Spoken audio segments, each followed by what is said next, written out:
ओम। योग यात्रा की आज की कड़ी में बंधु हम जो रियल संपत्ति है वेदांत के अनुसार उसके बारे में समझेंगे, क्योंकि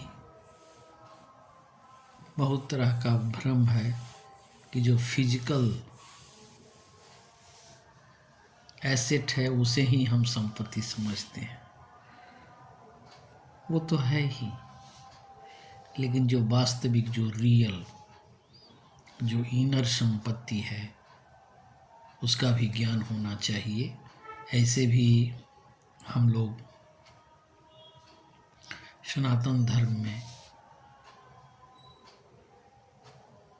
वेद को सर्वोपरि मानते हैं और वेदांत दर्शन में जो बातें कही गई है उसको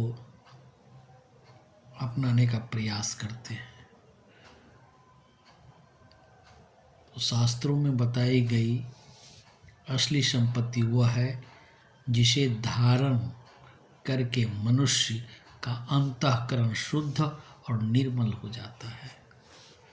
जब चित्त पवित्र हो जाता है तो वाकई में आदमी को आनंद और सुख का अनुभव होता है।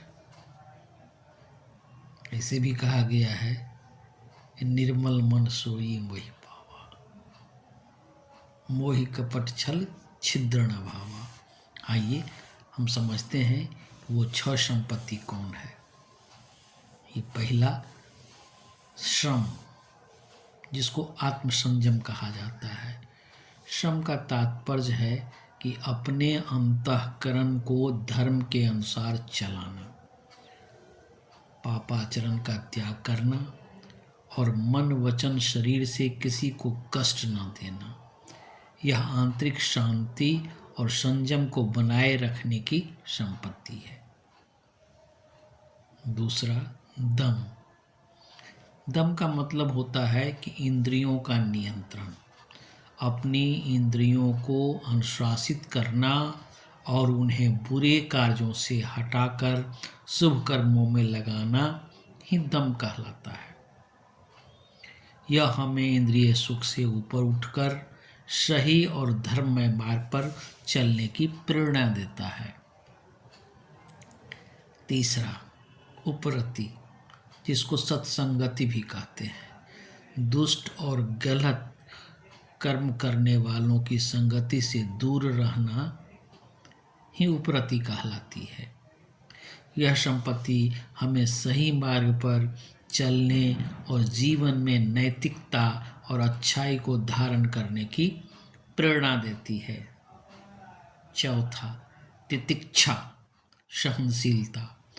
सुख दुख, लाभ हानि, मान अपमान, निंदा स्तुति जैसे द्वंद्वों से ऊपर उठना और उन्हें समान दृष्टि से देखना ही तितिक्षा कहलाता है।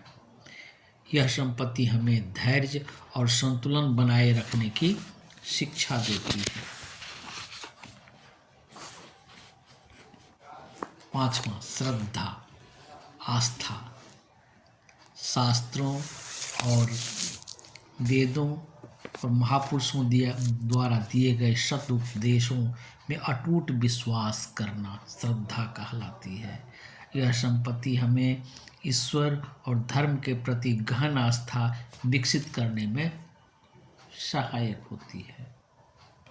और छठा समर्पण, चित्त की एकाग्रता।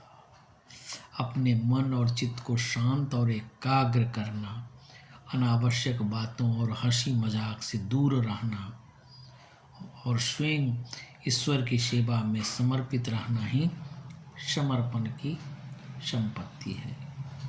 इन संपत्तियों को धारण करने से व्यक्ति आध्यात्मिक धनी बन जाता है और जीवन में आनंद और सुख का अनुभव करता है। तो बंधु, ये छोटी सी जानकारी आज दी गई कि रियल संपत्ति अपने अंदर सद्गुणों का विकास करना है वही रियल संपत्ति है। अगर ये संपत्ति हमारे पास है तो फिजिकल संपत्ति अपने आप आ ही जाता है। तो ये छोटी सी जानकारी आपको दी गई। अगर मेरे चैनल पहली बार आप देख रहे हैं तो आचार्य विजय योगा ज़रूर सब्सक्राइब करिए, शेयर करिए। इस तरह की छोटी छोटी जानकारी आपको मिलता रहेगा। धन्यवाद।